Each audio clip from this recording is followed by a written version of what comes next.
ነገር ግን ለዚህ ዓለም ከሚመችና የአሮጊቶችን ሴቶች ጨዋታ ከሚመስል ተረት ራቅ። እግዚአብሔርን ለመመሰል ግን ራስን አስለምድ።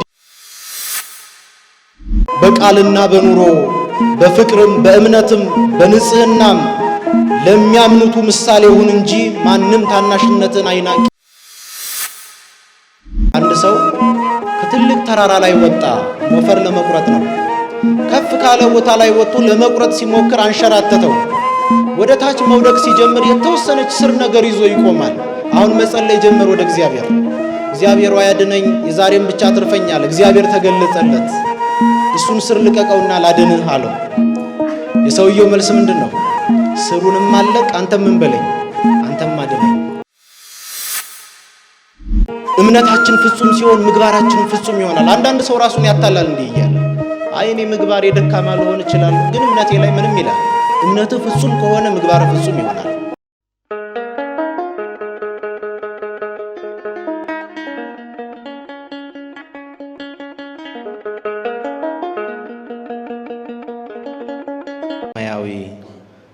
በሰማያዊ በረከት የባረከን የጌታችን የአምላካችን የመድኃኒታችን የኢየሱስ ክርስቶስ ስም ከባህሪ አባቱ ከአብ ከባህሪ ሕይወቱ ከመንፈስ ቅዱስ ጋር ዛሬም ዘወትርም እስከ ዘላለም ድረስ የተመሰገነ ይሁን። እንደምን ዋላችሁ? እንደምን ዋላችሁ? አሜን። ቸርነትና ምሕረቱን ከኛ ከባሪያዎቹ ሳያርቅ በለመለመ መስክ ያሰማራን፣ በእረፍት ውኃ ዘንድ የመራን፣ ነፍሳችንን ከሲኦል አገዛዝ የመለሰ የአባቶቻችን አምላክ የእኛም አምላክ ልዑል እግዚአብሔር ስሙ የተመሰገነ ይሁን። የነቢያት ትንቢታቸው፣ የሐዋርያት የስብከታቸው ሞገስ፣ የሰማዕታት እናታቸው ለመላእክት በንጽሕና እህታቸው የምትሆን እናታችን እመቤታችን ቅድስተ ቅዱሳን ንጽሕተ ንጹሐን ድንግል ማርያም ከጻድቃን ከሰማዕታት ከአበው ከቅዱሳን ጋር ስሟ የተመሰገነ ይሁን። ይችን ቀን ስለሰጠን ተሰባስበን ስሙን እንድንጠራ የንስሐ ጊዜ ስለጨመረልን አምላካችን እግዚአብሔር ስሙ የተመሰገነ ይሁን። እግዚአብሔር አምላካችን እንደረዳንና እግዚአብሔር አምላካችን እንደገለጸልን የዕለቱን ወንጌል እንማማራለን። ለአባቶቻችን ለነቢያት፣ ለሐዋርያት፣ ለሊቃውንት ጥበብና ምስጢር የገለጸ አምላካችን ቅዱስ ቃሉን ይግለጽልን። ማደግህ በነገር ሁሉ የተገለጠ ይሁን። አንደኛ ጢሞቴዎስ ምዕራፍ 4 ከቁጥር 15 ላይ ያለውን ኃይለ ቃል አንስተን እንማማራለን። ማደግህ በነገር ሁሉ የተገለጠ ይሁን ይላል። ይህን ቃል የጻፈው ብርሃነ ዓለም ቅዱስ ጳውሎስ ነው። ይህ መልእክት የተጻፈለት የመንፈስ ቅዱስ ልጁ የሆነ በወጣትነት ዕድሜ ላይ የሚገኝ በክርስትና ሃይማኖት ውስጥ እግዚአብሔርን ወደ ማገልገል ሕይወት ውስጥ ቅዱስ ጳውሎስ የጠራው የሃይማኖቱን ጽናት የምግባሩን መቅናት ተመልክቶ በኤፌሶን በምትባል ቦታ ላይ ሊቀ ጳጳስ አድርጎ የሾመው ጢሞቴዎስ ነው። ሐዋርያው ቅዱስ ጳውሎስ ወንጌልን በሚያስተምርበት ጊዜ ይህን የሚያስተምረውን ወንጌል ይዘው የሚያስቀጥሉ እርሱ ያስተማራቸውን ትምህርቶች የጻፋቸውን መልእክታት የሚያደርሱ የመንፈስ ቅዱስ ልጆች ነበሩት። ከነዚህ መካከል አንዱ ጢሞቴዎስ ነው። ጢሞቴዎስ በእኛ ዕድሜ በወጣትነት ዕድሜ ላይ ያለ ትልቅ ተጋድሎን የተጋደለ በክርስትና ሕይወት ውስጥ ያለፈ ታላቁን ተጋድሎ የፈጸመ አባት ነው። የተጠራው በወጣትነቱ ዘመን ነው። ቅዱስ ጳውሎስ አረማዊ ከነበረ አባቱና አይሁዳዊ ከነበረች እናቱ ኋላ ክርስትናን ከተቀበለች እናቱ መካከል ለይቶ ወደዚህ ወደ ክርስትና እንዳስገባው የሐዋርያት ሥራ ምዕራፍ 16 ይነግረናል። ይህም ጢሞቴዎስ ጠርቶ ወደዚህ ወደ ወንጌል አገልግሎት ወደዚህ ምርጦች ወደሚሰባሰቡበት ወደ ቅድስት ቤተ ክርስቲያን ኅብረት የጠራው ጳውሎስ ነው። እና ቅዱስ ጳውሎስ ለጢሞቴዎስ መልእክት ጽፎለታል። አንደኛ ጢሞቴዎስና ሁለተኛ ጢሞቴዎስ ብለን የምናውቃቸው መልእክታቱ አጠቃላይ ይዘታቸው የሚመለከቱት 3 ጉዳይን ነው። የመጀመሪያው ጢሞቴዎስ በተሾመበት ሕዝብ ላይ በመልካም በሆነ መንገድ እንዲያስተዳድር የእግዚአብሔርን ሐሳብ ተቀብሎ የእግዚአብሔር እስትንፋስ ሆኖ ለሕዝቡ እንዲያገለግል ይመክረዋል። በተጨማሪ ጢሞቴዎስ ያለበት ዕድሜ የወጣትነት ዘመን ነውና ይህንን ወጣትነቱን ታናሽነቱን ሰዎች እንዳይንቁት በምን አይነት ሕይወት መኖር እንዳለበት ይመክረዋል። እሱን በሶስተኛ ደረጃ ስለሚሾማቸው ዲያቆናት፣ ስለሚሾማቸው ቀሳውስት፣ ስለሚሾማቸው ጳጳሳት ምን አይነት ነገር ያሟሉ መስፈርቱ ምን እንደሆነ የተገለጠው በዚህ ነው። እኒህን 3 ነገሮች የያዘ ነው መልእክቱ። ዛሬኛ የምናነሳው ለቅዱስ ጢሞቴዎስ ስለተጻፈለት ቅዱስ ጳውሎስ የወጣትነት ሕይወቱን እንዴት መምራት እንዳለበት የነገረውን ክፍል ነው። በዚህ ክፍል ላይ ሲመክረው እንዲህ ይላል፣ ማደግህ በነገር ሁሉ የተገለጠ ይሁን። ትናንት ከነበረው ማንነትህ ዛሬ ከፍ ማለትህ በነገሮች ሁሉ የተገለጡ መሆን አለባቸው። የትናንትናው ጢሞቴዎስ ከዛሬው ጢሞቴዎስ የሚለይበት ነገር ያስፈልጋል።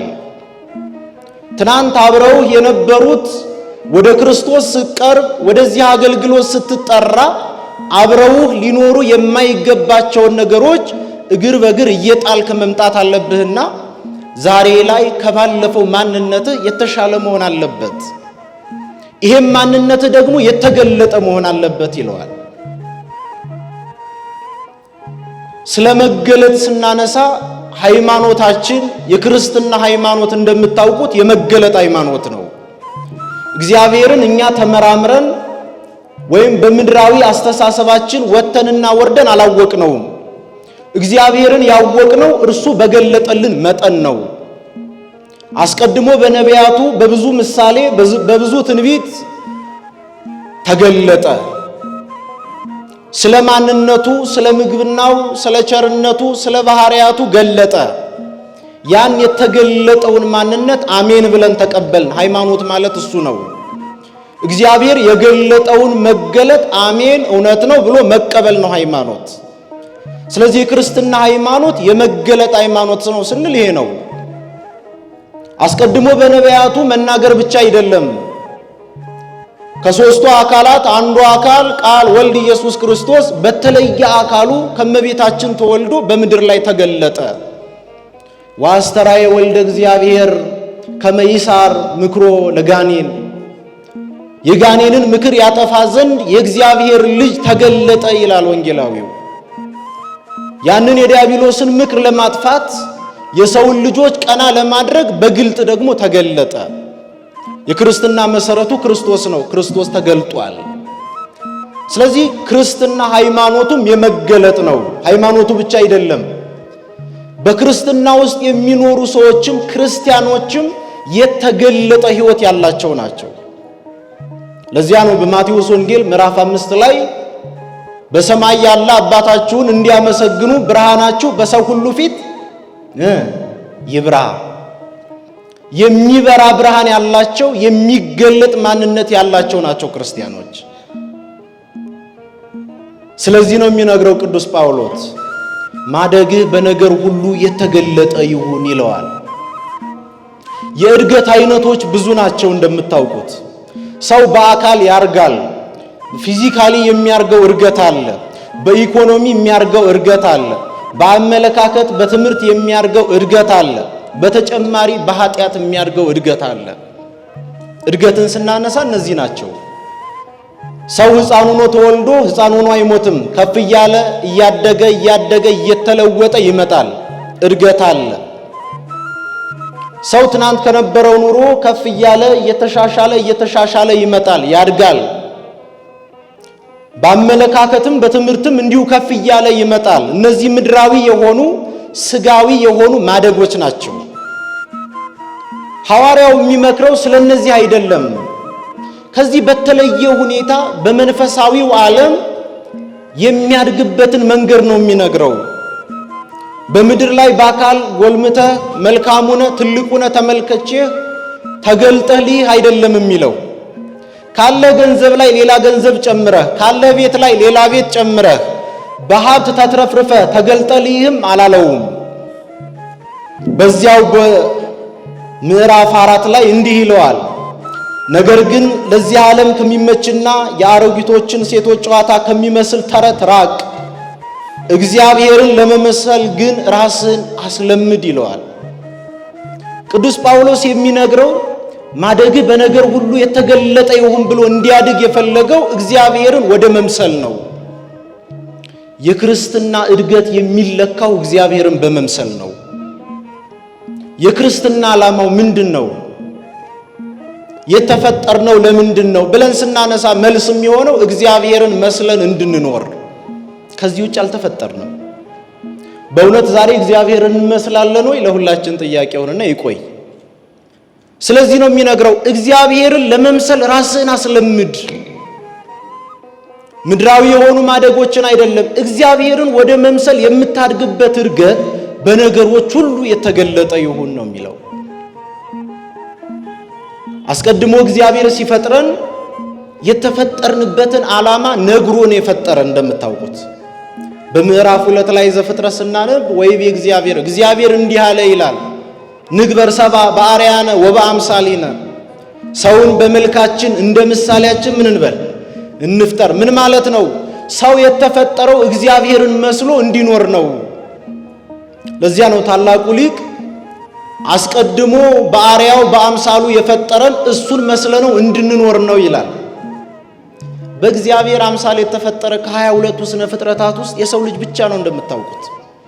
ለምን በእግዚአብሔር አርአያ መፈጠር አስፈለገን? በእሱ አምሳል ለምን ተፈጠርን ብለን ስንጠይቅ መስለነው እንድንኖር ነው።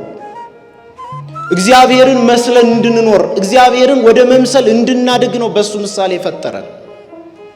ያን ነገር ግን ጨርሶም ባይጠፋ በኃጢአት አዳም አሳደፈው። ከዚያ በኋላ የሰው ልጅ እግዚአብሔርን መምሰል አልቻለም። 5500 ዘመን እግዚአብሔርን ተመልክቶ እግዚአብሔርን መምሰል አልቻለም። ነቢያቱን ቢመለከት በትክክል እግዚአብሔርን ሊገልጡለት አልቻሉም። ያ የመርገም የኃጢአት ዘመን ነበር። አስቀድሞ በአርአያውና በአምሳሉ የፈጠረው እግዚአብሔር በምድር ላይ ተገለጠ። ክርስቶስ ተወለደና መልሶ ማንን መምሰል እንዳለበት አሳየ። ዛሬ በክርስትና የምንኖር ሁላችን የምንኖረው ኑሮ የክርስቶስን ሕይወት ነው። በክርስትና ሕይወት ውስጥ የሚኖር ኑሮ ክርስቶስ ከኖረው ሕይወት የወጣ ከሆነ በትክክል በክርስትና ሐዲድ ላይ አይደለም ያለነው። እኛ የምንለየው ከሌላው ከአሕዛቡ በተለየ ሁኔታ ክርስቲያን ተብለን የተጠራን ስሙ መጠሪያችን ቤቱ መኖሪያችን የሆነልን ክርስቶስ ከነበርንበት የኃጢአትና የመከራ ቀንበር አላቆ ነፃነትን ሰጥቶ የምንኖርበትን ሕይወት ደግሞ አሳይቶን ነው ሄደው። እዩት፣ ክርስቶስ ለሁለት ነገር ነው የመጣው። አንደኛ የአዳምን ኃጢአት ለማስተሰረይ፣ ሁለተኛ የሰው ልጆች ከዚያ ከመርገምና ከኃጢአት ዘመን በኋላ በምን አይነት ሕይወት መሄድ እንዳለባቸው ለማመልከት ነው የመጣው። እንዴት መስለነው ልንኖር እንደሚገባ አሳይቶን ሄደ። ስለዚህ የሰው ልጅ የተፈጠረው እግዚአብሔርን መስሎ እንዲኖር ነው። የመጀመሪያው የሰው ልጅም ሲፈጠር በዚሁ ሁኔታ ነው። ይሄን ነው የሚነግረው ቅዱስ ጳውሎስ። እግዚአብሔርን ለመምሰል ማደግ አለብህ በሕይወትህ። በወጣትነት ዘመንህ እግዚአብሔርን ለመምሰል የምትሄድበት መንገድህ ነው። ወጣትነት የመንገድ ዘመን ይባላል። ነገን አሻግረን የምንኖርበት ነው በስጋዊ ሕይወታችን። በመንፈሳዊ ሕይወታችን ደግሞ እግዚአብሔርን ለመምሰል የምንሮጥበት ጊዜ ነው። ዓይናችን ለጸሎት የማይደክምበት፣ ወገባችን ለስግደት የማይደክምበት ጊዜ የወጣትነት ዘመን ነው። ሰው በወጣትነት ዘመኑ ካልሰገደ፣ በወጣትነት ዘመኑ ለእግዚአብሔር ካልተንበረከከ፣ ሰው በወጣትነት ዘመኑ ረጅም ሰዓትን በጸሎት በማህሌት በሰዓታት ካላሳለፈ መቼ ይጸልያል? የወጣትነት ዘመን የተመረጠ ዘመን ነው እግዚአብሔርን ለመምሰል። ያን ሕይወት የምንለማመድበት ጊዜ ነው። ይሄን ነው የሚነግረው። ነገር ግን እግዚአብሔርን ለመምሰል ራሱን እንዲያስለምድ ከመንገሩ በፊት የነገረው አንድ ቁም ነገር አለ። ይሄን አንስተን ትምህርታችንን እንጠቀልላለን። በዘመናችንም ትልቅ ፈተና የሆነው ይሄ ነው። ምድራዊ የሆነ ስጋዊ አስተሳሰብ ከሚመስል ከአሮጊቶች ተረት ተለይ ይለዋል። እግዚአብሔርን ለመምሰል ራሳችንን ስናዘጋጅ ልንለይባቸው የሚገባን ነገሮች አሉ። በደፈናው ዝም ብለን ከመሬት ተነስተን እግዚአብሔርን መስለን ለመኖር መነሳት አይቻልም። ብርሃን ወደ ቤታችን እንዲገባ ካስፈለገ ጨለማ ቦታውን መልቀቅ አለበት። ፍቅር ወደ ልባችን እንዲገባ ካስፈለገ ጥላቻ ቦታውን መልቀቅ አለበት። እንደዚያ ሁሉ ሲነግረው አስቀድሞ ሊርቀው የሚገባውን ነገር ይነግረዋል። አንድ አባት እናንሳ። አባታችን አብርሃም እንደምታስታውሱት በዘፍጥረት ምዕራፍ 12 ላይ እግዚአብሔር ጠራው። አብርሃም እኔ ወደማሳይህ ቦታ ከዘመዶች ከሀገር ተለይተህ ውጣ አለው። ሁልጊዜ እየሰማነው የምናርገው ቃል ነው። እኔ ወደማሳይህ ወደ አዲስ ምድር ትሄዳለህ፣ ዘመዶችን ትተዋለህ፣ ወገኖችን ትተዋለህ፣ የአባትህን ቤት ትረሳለህ፣ እኔ ከማሳይህ አዲስ ቦታ ነው የምትሄደው አለው። አብርሃም እንደምታውቁት ተነሳ። አብሯቸው ከኖረው ረጅም ዘመናት ያሳለፈውን ማህበረሰብ ጀርባውን ሰጥቶ ዛሬ ገና በድምፅ የሰማውን እግዚአብሔር በተስፋ ተከተለው። ያ አብሮት ያሳለፈው ዘመን ረጅም ዘመን አብሬያቸው ቆይቻለሁ፣ ቋንቋቸው ከቋንቋዬ፣ ማንነታቸው ከማንነቴ፣ አስተሳሰቤ ካስተሳሰባቸው ጋር አንድ ነው። ዛሬ ለሰማሁት ድምፅ ልገዛ ይገባኝም አላለም አብርሃም። እነዚህ አብሯቸው የኖሩትን በሙሉ ተወና ዛሬ የሰማውን ድምፅ ተከትሎ የእግዚአብሔርን ድምፅ ወጣ። ከዚያ እግዚአብሔር ቃል ገባለት። እንደምታውቁት ዘርህን አበዛዋለሁ፣ ባንተም የምድር ነገስታት ሁሉ የምድር ህዝቦች በሙሉ ይባረካሉ፣ የሚረግሙን ረግማለሁ፣ የሚመርቁን እመርቃለሁ ብሎ ነገረው። የሚመርቁትን እንዲመርቅለት፣ የሚረግሙትን እንዲረግምለት፣ እሱ ወደሚያሳየው ወደ መልካሚቷ ቦታ እንዲሄድ ግን አብርሃም ትቶት እንዲወጣ የታዘዘው ነገር አለ።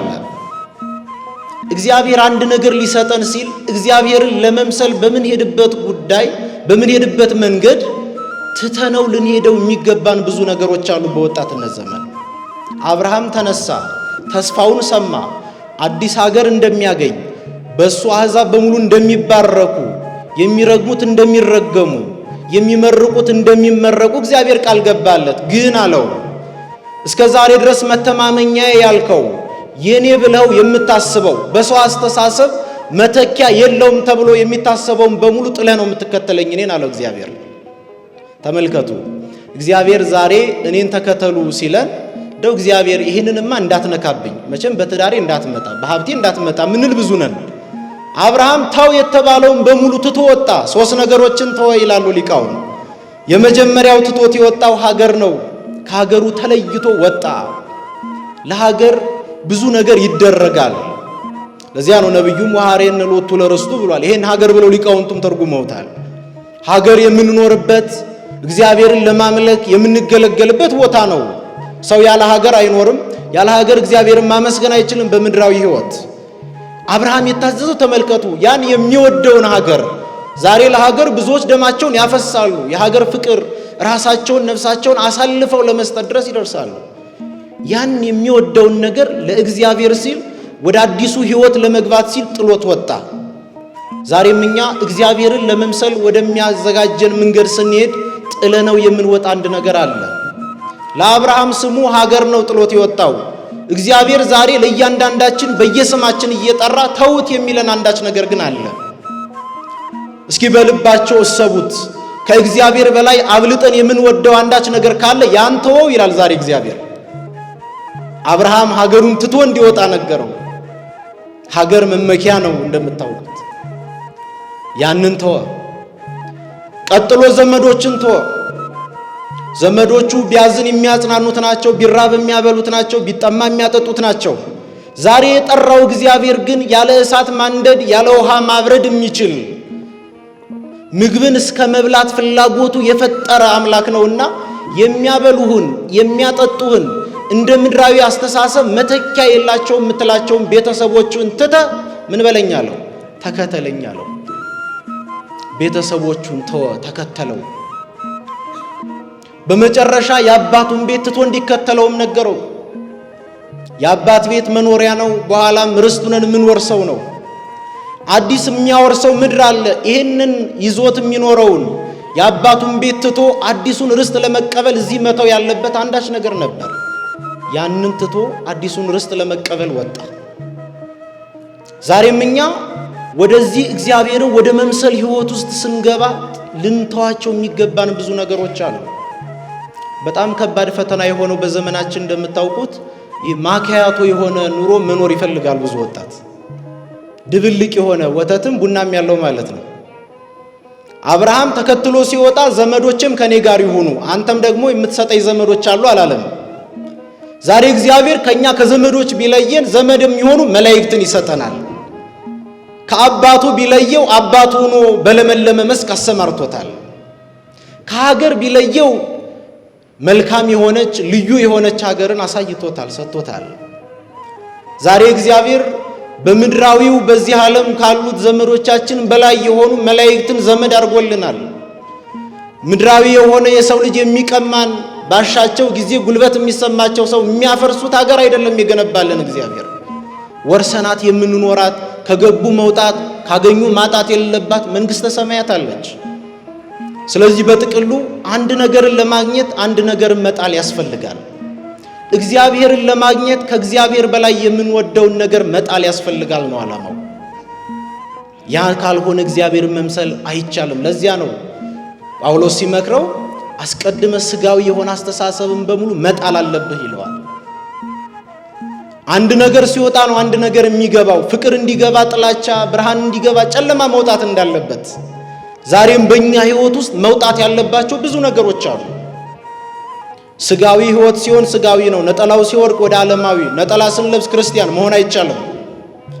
የብዙዎቻችን ችግር በዘመናችን እንደምታውቁት ነጠላችን ሲወልቅ፣ ቀሚሳችን ሲወልቅ፣ ካባችን ሲወልቅ አብሮ ክርስትናችን ይወልቃል። ከመድረኩ ስንቀም፣ ስናገለግል፣ ስንዘምር መልካም እንሆናለን። ከዚህ ስንወርድ አብሮ ይወልቃል። ለዚያ ነው በህይወቱ ሁሉ በኑሮው ሁሉ ቅዱስ እንዲሆን እያንዳንዱ የሚመለከተው ሰው ታናሽነቱን እንዳይንቀው ማንም ታናሽነትን አይናቀው ይለዋል። ወጣት ነህ ብሎ ሰው አይናቅህ። ሊንቅህ የሚገባቸውን ስራዎች አትስራ፣ እንዲንቅህ የሚያደርጋቸውን ስራዎች መተው አለብህ ብሎ ይመክረዋል። ዛሬም እኛ ወጣትነታችንን ሰዎች እንዳይንቁት ሊናቅ የሚገባው ወይም ደግሞ ሊያስንቀን የሚችለውን ነገር መተው ያስፈልጋል። አንድ ነገር ካልተውን አንድ ነገር ማትረፍ አንችልም። በቅዱሳት መጻሕፍት ያሉ ሁሉ በእጃቸው ያለውን የተሰጣቸውን ነገር ለመቀበል ሌላ እነሱ ይዘውት የነበረው አስቀድሞ የነበረውን ነገር መጣል ስላልቻሉ በእጃቸው ሊይዙት የነበረውን ነገር አጥተዋል። ኪሳችን ሙሉ ከሆነ ሌላ ነገር መጨመር አይችልም። እንደምታውቁት መውጣት አለበት የተወሰነ። ያንን ነው የሚመክረው። አስቀድመ እነዚህን ትተህ ከዚያ በኋላ እግዚአብሔርን መምሰል መሄድ ትችላለህ ይለዋል። የክርስትና ህይወት ግቡ ይሄ ነው። የክርስትና ህይወት ግቡ ዛሬ እስከ 6 ጾሜ ነበር ነገ 9 ሰዓት ድረስ ጾም ያለው አድግ ያለው ማለት አይደለም። በክርስትና ህይወት ጾም መሰላል ነው። በመሰላል ላይ ቤቱን ሰርቶ የሚኖር አንዳች ሰው የለም። ጾሙ፣ ጸሎቱ፣ እነዚህ ሁሉ ሚስጥራቱ መሰላል ናቸው። ለምን መሰላልነት? እግዚአብሔርን ወደ መምሰል የሚያደርሱ መሰላል ናቸው። እነዚህን መሰላል በሂደት እንወጣቸዋለን። ተመልከቱ፣ መሰላል አንድ ሰው በሂደት ነው አንድ እግሩን እያስቀደመ እየተራመደ ከሚፈልገው ቦታ የሚደርሰው። ክርስትና ህይወትም እንደዚያው ነው። እግዚአብሔርን መምሰል ከንጽሐ ስጋ፣ ንጽሐ ነፍስ፣ ንጽሐ ልቦና እያል የምንራመደው የምናስለምደው ራሳችንን ህይወት ነው። ለዚያ ነው ቅዱስ ጳውሎስ እግዚአብሔርን ለመምሰል ራስን አስለምድ የሚለው። ዛሬ ብዙዎቻችን እግዚአብሔርን መምሰል አቅቶናል። እንደምታውቁት ዛሬ እርስ በራሳችን የምንባላው፣ የምንጣላው፣ የምንገዳደለው እግዚአብሔርን መምሰል አቃተን። እግዚአብሔር ፍቅር ነው፣ እኛ ፍቅር መሆን አቃተን። ይሄ እኮ ነው እግዚአብሔርን መምሰል ማለት። እግዚአብሔር በባህሪ የሆነውን እኛ በጸጋ ስንሆን ነው እግዚአብሔርን መሰል ነው ማለት። እግዚአብሔር በባህሪው ቅዱስ ነው። እኛ ቅዱሳን መሆን ያስፈልጋል። ቅዱሱን እግዚአብሔር ቅዱስ ሳንሆን ልናመሰግነው ልናገለግለው አንችልም። ፍቅር የሆነን እግዚአብሔር ፍቅር ሳይኖረን ልናገለግለው እንችላለን ብንል ሐሰተኛ ነን። ትሑት የሆነውን እግዚአብሔር በትዕቢት ተወጥረን እናገለግለዋለን ብንል ሐሰት ነው። እንዴት ይሆናል? ከባህሪው ጋር አይስማማም። የሱ ባህሪ ሌላ፣ የኛ ማንነት ሌላ ነው የሚሆነው። ስለዚህ እግዚአብሔርን ለመምሰል ራስን ማስለመድ ያስፈልጋል። የወጣትነት ዘመን እሱን ለማድረግ የሚቻልበት መልካም አጋጣሚ የሆነበት ጊዜ ነው። በመጨረሻ ቅዱስ ጳውሎስ በምን አይነት ሁኔታ ራሴን እግዚአብሔርን ለማስመሰል ላልምድ ብሎ ለጠየቀው ጢሞቴዎስ መልስ ይነግረዋል። በቃልና በኑሮ በፍቅርም በእምነትም በንጽህናም ለሚያምኑቱ ምሳሌ ሁን እንጂ ማንም ታናሽነትን አይናቅ ይለዋል። በፍቅር በእምነት በንጽህና በእነዚህ ሁሉ ማደግ አለብህ ይለዋል።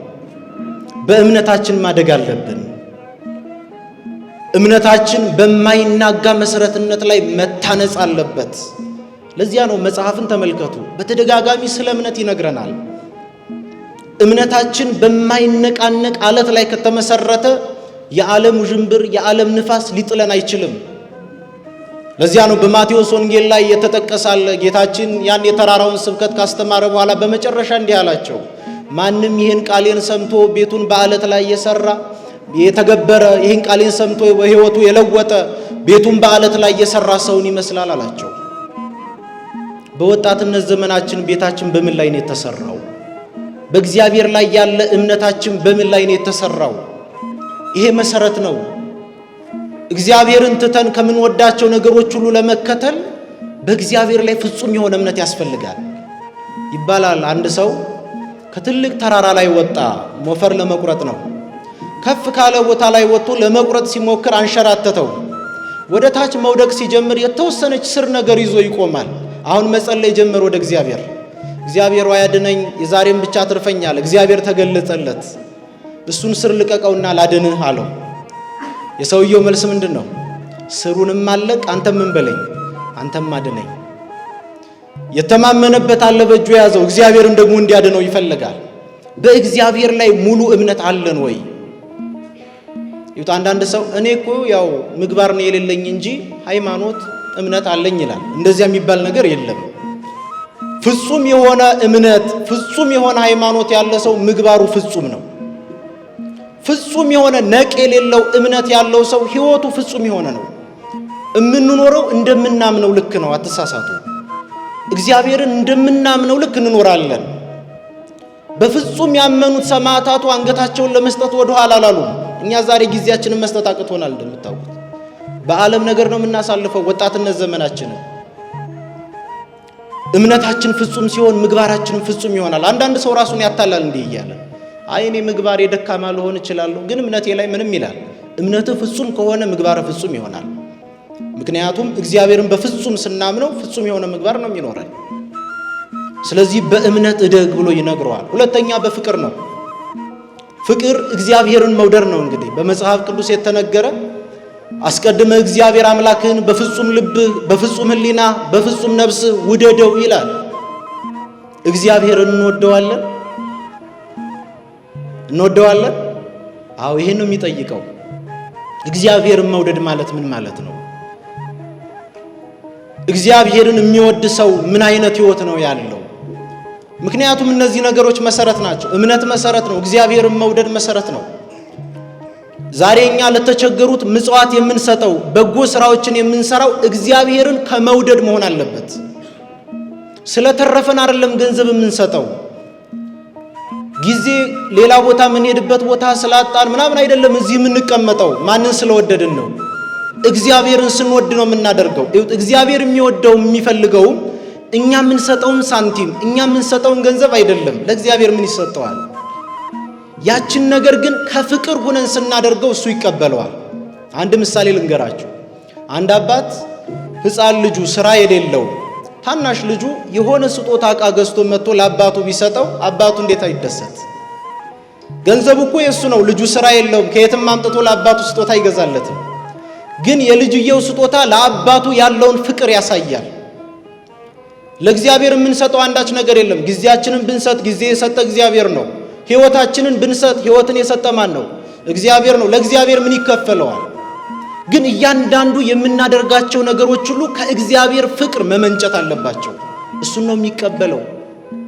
ያቺ ኃጢአተኛ በእግሩ ስር ተደፍታ በእንባ እግሩን ያራሰችውን እስኪሰቧት በስምዖን ቤት ተገኝታ ከዛ ስምዖን ሲያንጎራጉር ሁሉም ከኃጢአተኛ ጋር እንዴት ይቀመጣል ሲሉ ለስምዖን ምን አለው? አንተ ከገባው ጀምሬ ለእግሬ መች ውሃ ቀረብክልኝ አለው። ይቺ ሴት መታ ግን በእንባዋ እግሬን እያራሰችው ነው። የእግር ውሃ ቁም ነገር ሆኖ አይደለም፣ ፍቅሯን ነው የተመለከተው። ያንን ያደረገችበት ምክንያት ከፍቅር የመነጨ ነው። ያን ነገር ማድረግ አልቻለም ነበር እሱ። ሽቶ ሊቀባው አልቻለም ነበር። እሷ ግን ይዛ መታ ያን አደረገች። ከፍቅር ነው የተነሳው። ስለዚህ ለእግዚአብሔር የምናደርጋቸው ነገሮች ሁሉ ከፍቅር መመንጨት አለባቸው። እግዚአብሔርን ከመውደድ መመንጨት አለባቸው። ያ ሲሆን እግዚአብሔርን እንመስለዋለን። ዛሬ ገንዘብ ስንሰጥ ይሁት ኑሮን ተርፎን የተሻለ ነገር አግኝተን አይደለም። እግዚአብሔር በባህሪው ለጋስ ነው፣ ያለ መከልከል ሰጭ ይላል መጽሐፍ። ሁሉ የሚሰጥ ነው። ልክ እግዚአብሔርን ሲመስል ሰው ላተቸገረው ሁሉ ዝም ብሎ ይሰጣል። ምክንያቱም እግዚአብሔር በባህሪው ለሁሉ ቸር እንደሆነ እርሱ በጸጋ ደግሞ ቸር ይሆናል ማለት ነው። ይሄም እግዚአብሔርን ከመውደድ የተነሳ ነው የሚሆነው። ስለዚህ እግዚአብሔርን መውደድ የትእዛዛት ሁሉ ቀዳሚ ነው። ስንዘምር እግዚአብሔርን ወደን መሆን አለበት። ስናገለግል እግዚአብሔርን ከመውደድ መመንጨት አለበት። እግዚአብሔርን ከመውደድ በአንጻሩ ደግሞ የሰው ልጅ ወንድምን መውደድ ያስፈልጋል። በክርስቶስ ስም የተጠመቀ በአንድ ጥምቀት ወንድምና እህት ይሆን እርስ በራሳችን መዋደድ ያስፈልጋል። ወንድምህን ከራስህ ነፍስ አስፈልጠህ ውደድ የሚል መጽሐፍ ነው የያዝነው። እግዚአብሔርን እንወዳለን፣ ወንድማችንን እንወዳለን። በዚህ በፍቅር ማደግ ያስፈልጋል ብሎ ይነግረዋል። የመጨረሻው በንጽህና ማደግ ነው። በንጽህና ማደግ አለብህ ይለዋል። የወጣትነት ፈተና ይሄ ነው እንደምታውቁት፣ ንጽህና ነው። ንጹህ ሆኖ መኖር። ሰው ኃጢአት አይሰራም አይባልም። እንኳን በወጣትነት ዘመን በየትኛውም የእድሜ ክልል ሰው ኃጢአት ይሰራል። ግን እግዚአብሔር ድንቅ አምላክ እንደሆነ ተመልከቱ። ብንወርቅ የምንነሳበትን ንስሐ አዘጋጀ። እግዚአብሔር እኮ ልትወርቁ ትችላላችሁ፣ ስትወርቁ በዚህ ተነሱ ብሎ ደግሞ ንስሐ ይሰጣል። በንጽህና ሕይወታችንን መምራት አቅቶን በሆነ አጋጣሚ ከወደቅን ለምን ንስሐ እንገባም? ከወደቅንበት የምንነሳበት፣ ካቀረቀርንበት ቀና የምንልበት፣ ከቆሸሽንበት የምንታጠብበት ምስጢረ ንስሐ አለ። የወጣትነት ዘመን ላይ ንስሐ ያስፈልጋል። ይሄ ወደዛ ወደዚህ የምንለው ቋንቋ አይደለም። የንስሐ ሕይወት የግዴታ የሚያስፈልግ ነው ንጽህናን ለመጠበቅ። ተመልከቱ፣ አዲስ ልብስ ገዛን። አዲሱ ልብሳችን ቆሸሸ። አይ ቆሽሿል፣ ከዚህ በኋላ አለብሰውም ብለን እንጥለዋለን? ገንዘብ የተረፈው ሊያደርግ ይችላል። እንደዚህ አይደለም። ልብሳችንን አጥበን ምን እንለዋለን? እንለብሰዋለን። እኛ ለእግዚአብሔር እንደዛ ነን። ልንቆሽሽ እንችላለን፣ ልንወርቅ እንችላለን። ነገር ግን በምን ያጥበናል? በንስሐ መልሶ ያጥበናል። ለእግዚአብሔር እኛ ገንዘቦቹ ነን። በገንዘብ አይደለም የገዛን እኮ በገዛ ደሙ ገዝቶናል። ስለዚህ ብንወርቅ የምንነሳበትን መንገድ ሰጥቶናል። ግን ብዙዎቻችን ወድቅ ያለው አልነሳም፣ ተሰብር ያለው አልጠገንም፣ ጠፍቻለሁ ወደ እርሱ አልቀርብም ብለን ሸፍተን ከንስሐ ኑረናል። ሐዋርያትም ያስተማሩት ይሄ ነው። የመጽናናት ዘመን እንዲመጣላችሁ ምን በሉ? ንስሐ ግቡ። ከዚህ በኋላ የሚጠብቁን ዘመናት ሕይወታችን የመጽናናት የመረጋጋት ሕይወት እንዲሆን ካስፈለገ ንስሐ መግባት ያስፈልጋል። ከወደቅንበት የምንነሳበት ምስጢር እሱ ነው። ስለዚህ በንጽህና ራስን አሳድግ ይለዋል።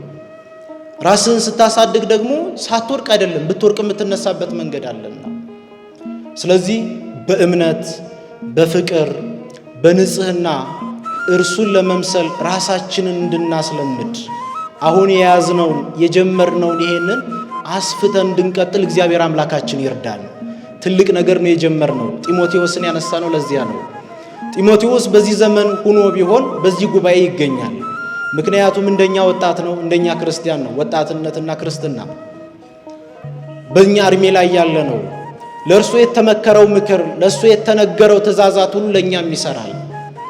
መጽሐፍ ቅዱስን ማንበብ አንድ ነገር ነው። የተጻፈውን ነገር ወደ ሕይወት ቀይሮ መኖር ደግሞ ሌላ ነገር ነው።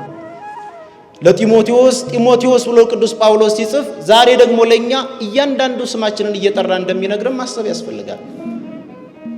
ትክክለኛ ግቡን አስበን እግዚአብሔርን ለመምሰል ራሳችን እንድናስመስል ራሳችን እንድናስለምድ እግዚአብሔር አምላካችን ይርዳን።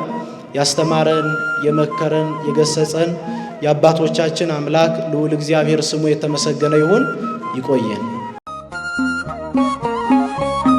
ንቁ ኦርቶዶክስ ተዋህዶ የጸሎትና የንስሐ መርከብ ማህበር በወንድማችን የኔነህ ተስፋዬ አስተባባሪነት በ6 ዓመት የአገልግሎት ጊዜያት ውስጥ በርካታ ድሎችን አስመዝግበናል። የሚያከናውናቸው የነፍስ ስንቅ የሆኑ በርካታ ተግባሮች አሉ። አገልግሎታችን ጥንታውያን የተዘጉ አብያተ ክርስቲያናትን ማነጽ፣ ለክርስቲያን ወገኖቻችን የንስሐ አባትና ትምህርትን ማድረስ፣ በአዲስ አበባ ኮተቤ ለሚገኙ አቅመ ደካሞች እናትና አባቶቻችን ሕፃናትና ተማሪዎችን በቋሚነት በወር $20 እንደግፋለን። በዚህ የችግር ቀን ከ450 በላይ ከሆኑ ኢትዮጵያውያን ጎን ቆመናል። በገጠር የሚገኙ ጥንታውያንና ታሪካውያን ገዳማትን ሁለገብ ድጋፍ በማድረግ ራሳቸውን እንዲችሉ በማድረግና የአብነት ትምህርት ቤቶችና ተማሪዎችን የወንዝ ሙላት፣ የበረሃ ጉዞ፣ የመንገድ መደርመስ፣ ዝናብና ብርድ ሳይበግረን ገዳማትን እያነጽን የአብነት ተማሪዎችን እየደገፍን መነኮሳት አባቶቻችንና እናቶቻችንን